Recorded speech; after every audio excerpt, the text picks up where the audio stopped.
Have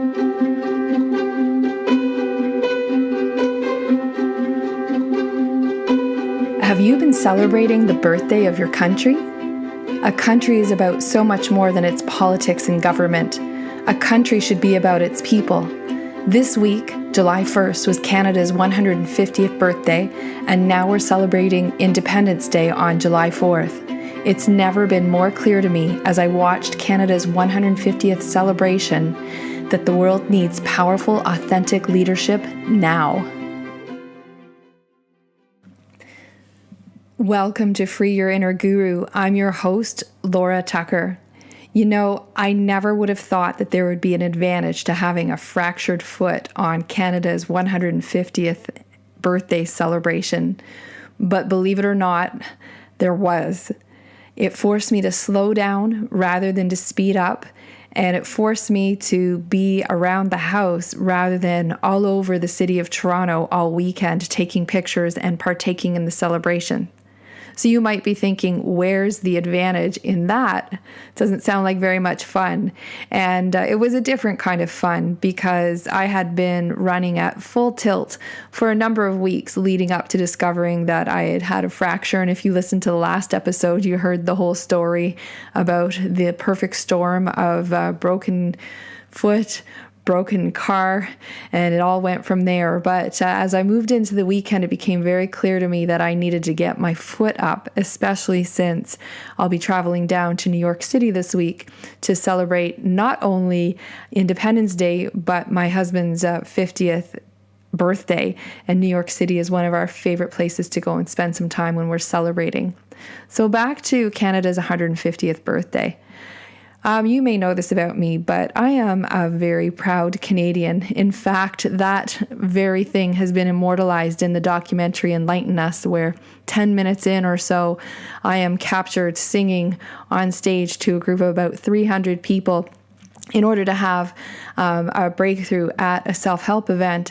And I was offered a choice of one was far less attractive than getting up on the stage. And what would I do when I got up on the stage that would be uncomfortable? It would be to sing. So when I was asked what song I would sing, two songs came to mind. The first was Happy Birthday.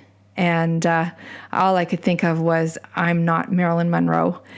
And the second was Oh Canada, because I know the words, or at least I trusted that I would know the words to one of those two songs. So I chose Oh Canada, and little did I expect that many years later, that moment would be captured and out there on Netflix for anyone to see at any time. And that's not the reason to watch that documentary Enlighten Us, but it is the lightest moment of the film. And it was a very pure moment because I dug deep into my soul to be able to carry that out. And what nobody really knew was that when I was young, I could sing.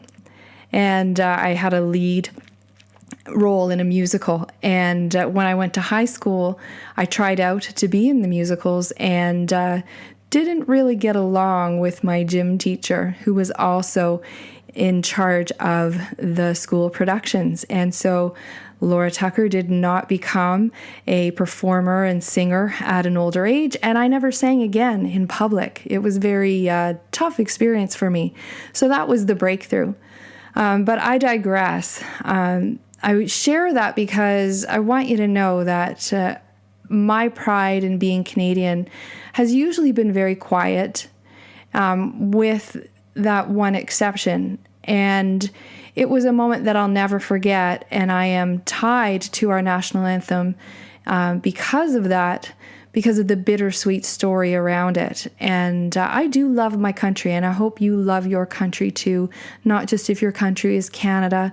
I know I have American listeners, and although there are some really challenging times for some people in the United States of America right now, you know, the premise for each of our countries is true and authentic, and is greater than the sum of its parts. And this brings me around to what I did all weekend, or at least all day on the 1st. I turned on the CBC And I watched the Canada 150th celebrations. And first of all, the thing that struck me is, my goodness, has the CBC come a long way, as has Canada, in terms of production value and entertainment. And the other thing that struck me right off the bat was the high level of talent and the diversity of talent, which makes total sense because Canada is a very diverse country, and I believe that Toronto is still the most diverse city, although that's where I live. But this celebration, for the most part, was in our nation's capital in Ottawa, and then in the evening cut out to the rest of the country, which was equally enjoyable. But it was the daytime show that had me riveted. Not the least of reasons was that my favorite band in the world is U2, and that Bono and The Edge were there to sing. They flew up from Cleveland, but they were particularly relevant to me because they were outsiders coming in to celebrate at the invitation of our Prime Minister, and their message for Canada touched my heart. And it seemed to me that the call to leadership was being given to us, not just to the country, but to each and every single one of us. And I wrote down a few of Bono's words here. He said, "When others build walls, you open doors. When others divide, your arms are open wide. Where you lead, others follow." And he made it very clear that was why they were there. And he wasn't just speaking to the Prime Minister, Justin Trudeau, and his wife and family and other delegates. He was speaking to each and every one of us. Because what is a country if not for its people?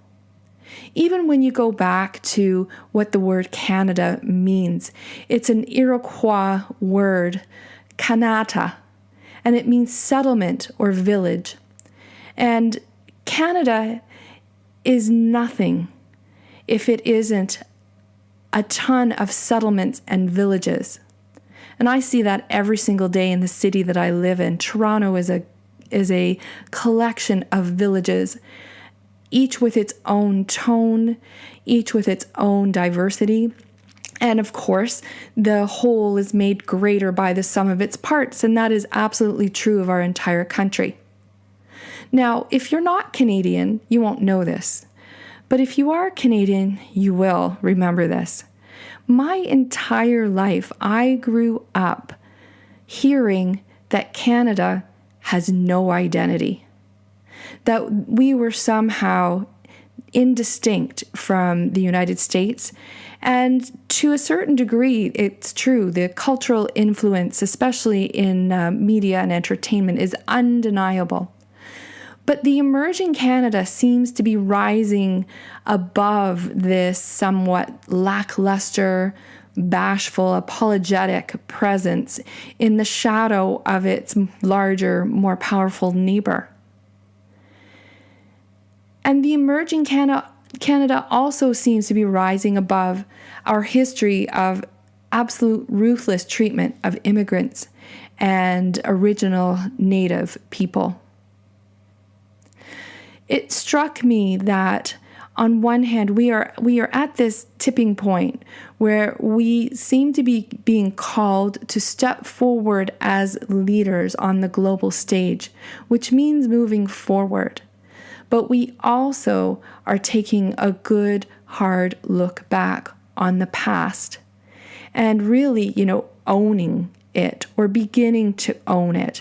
And I certainly hope that in the coming years that we will, and not even that long, but in the short term, relatively speaking, that we will be able to make peace with our Native people and be able to live side by side, but still continue to move forward. And that was the dominant impression that I was given by our leadership as they presented Canada to ourselves. quite possibly to the world. But if nothing else, what was clear to me is that I was watching my country start to come of age. We need to step up, be powerful in our own way, and be an example of what is possible in the world. As always, I'm not talking about being perfect. I'm not talking about being rigid. I'm not talking about being exclusive.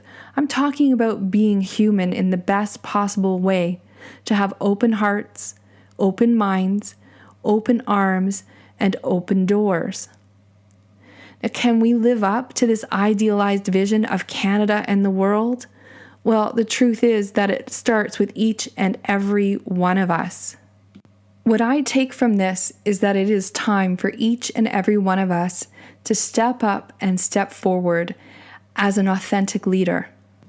An authentic leader acknowledges that they are human and therefore make mistakes, and they take responsibility for those mistakes. When times are good, an authentic leader does not take all the credit. They let their people shine. When facing challenges, an authentic leader does not shift responsibility. An authentic leader says, I'm the leader. I will step up. Over the course of the last couple of years, I've put a lot of time and attention into what makes a good leader. And there's a tremendous book that I want to refer you to. I've put a link in the show notes. It's called Take Pride: Why the Deadliest Sin Holds the Secret to Success by Jessica Tracy. And ironically, or coincidentally, Jessica Tracy is a doctor of psychology, and she is a Canadian. I first heard about her book driving back from Ottawa last year. She did an interview on CBC, our national network that I mentioned before. I happened to have it on, and it seemed like her book would reveal some wisdom for me in terms of my own leadership and my own story of having been present for failed leadership that led to tragedy. And it did. I want to recommend it to each and every one of you. She does an amazing job talking about the difference between authentic pride and hubristic pride. Now, hubris is an old word. I actually had to go and look it up when I got out of the car and got home. And it's excessive, arrogant pride. And she differentiates between authentic pride and hubristic pride.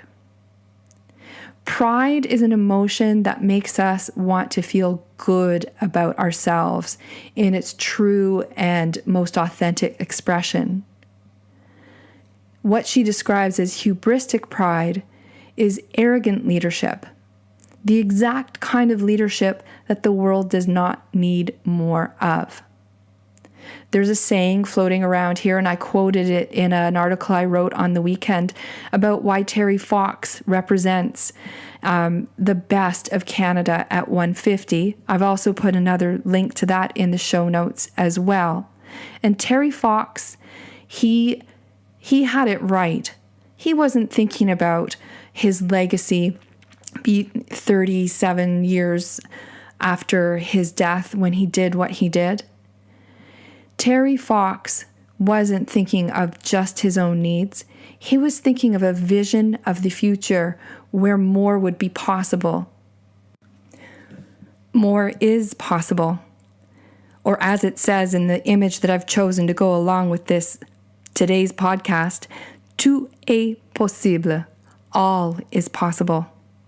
Will Canada and its people emerge as leaders? I hope so. But even more importantly, everyone, regardless of nationality, who identifies with open mind, open heart, open doors, needs to know that more is possible. The world needs more authentic leadership now. I'm Laura Tucker, signing off for Free Your Inner Guru. Have yourself a wonderful week. Thank you so much for listening to today's episode. I know you have a lot of choice where you receive your inspiration and information. If these ideas and stories resonate with you, I would be so grateful if you would take a few extra seconds for 2 quick things. 1, if there's an idea or moment in the story or conversation that you feel would make a difference in someone else's life, take a quick moment to share on whatever app or website you're listening on. And 2, subscribe so that you can become part of the ongoing conversation. Big conversations become the catalyst for meaningful change. I'm Laura Tucker, signing off for Free Your Inner Guru.